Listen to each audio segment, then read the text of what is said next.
कारण आउ को बर्तमान व्याख्या करी कहबी ताहले गोटे राजनैतिक हो तेणु से दृष्टि मुझे जाऊनी कहला माने बहुत किसी कथा हो मु केवल कहूँ बाईमुंडी साहित्य संस्कृति सुरक्षा समाज गठन कर उद्देश्य हूँ आम ओडिया भाषार ओडिया साहित्यर सुरक्षा एवं विभिन्न क्षेत्र में सांस्कृतिक कार्यक्रम सुरक्षा धीरे धीरे केमती भाषा साहित्य आमर बढ़ दिन को दिन आगक आगू बढ़ से यार गोटे प्रधान पूरा प्रयास अच्छी आमर से मत बहुत सशस्त्र पट्टनायक भली एवं ये भाई भली सुनी दास भली बहुत साहित्यिक मत साहाय्य कर जो मरकत केशरी देव कथा कहले एवं बाईमुंडी कथा कहले मु पदे तापर कहबी कारण देखंतु बर्तमान एमती गोटे अवस्था आसी पहुंची बाईमुंडी प्राय आप गोटे स्कूल जातु कॉलेज जातु पिला पचारे बाईमुंडी के कहींपर ना जो बाईमुंडी कटक आज कटक सहर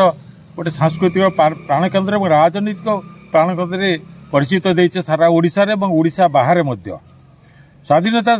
समय जेते नेता गढ़ाई सब ये कटकरू कटकटा थिला बोली तो कटकटा को सी बाईमुंडी सुरक्षा देइथिले तो बोली तो तांको भितरे गोटे साधारण चाषीटे से बारंबार जिते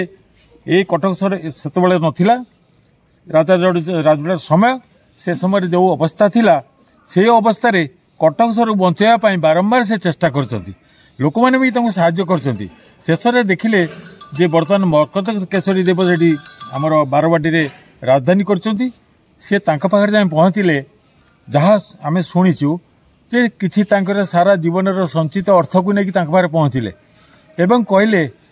राजा कहले जड़े एभलिया लोक जड़े आसुच्ची प्रहरी जो मैंने अच्छा छाड़े राजा कि राजा बरकत केशरी देव जड़े भल सुशासक थे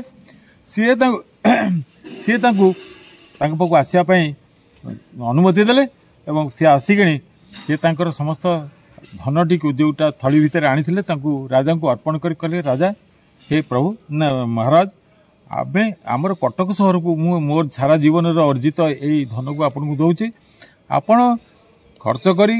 आउ ताधरे कौन करी आपण चारिपटे गोटे पथर सुदृढ़ पथर बंध करतु से पथर बंध एवं भी सुधा रही किंतु या पर जेते पथर बंध एम सब करुँच से वर्षे 6 मास जाऊनी सब भांगी जाऊँच किंतु सेतबेले एभली काम होइतिला लोक माने जाई खाई आसी खटुले पथर बंध आज पथर बंध पाई कटक सहर रहा एवं रेभेन्सा कॉलेज है से सबू राजनैतिक साहित्यिक सांस्कृतिक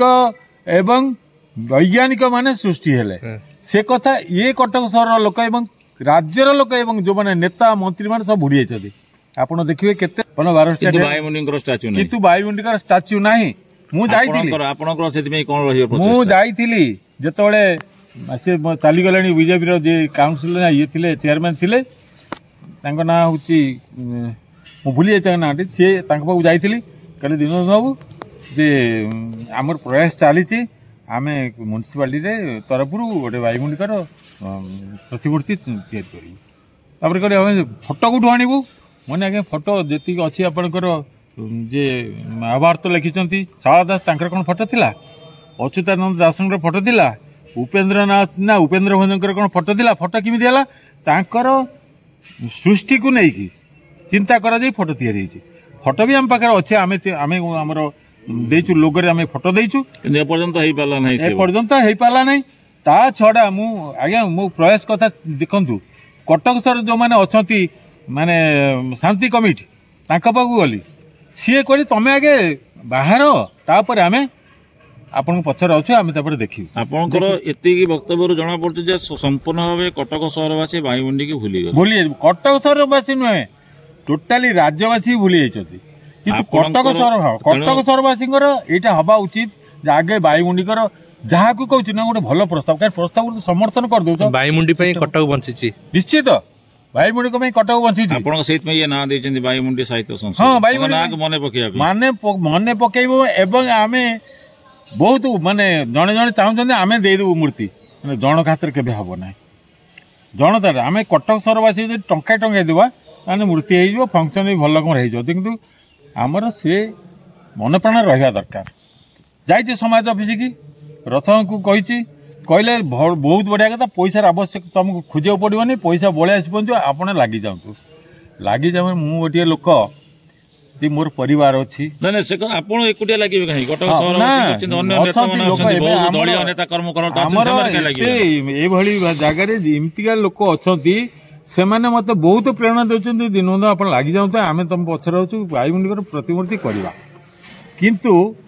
आगामी दिन हम निश्चित हम मुझे भाईमुंडी जो गालुआमी कर विश्वास करे ना मुझे जोटा कहे से करे दीनबंधु साहू को एति प्रतिश्रुति देती आगामी दिन में भाईमुंडी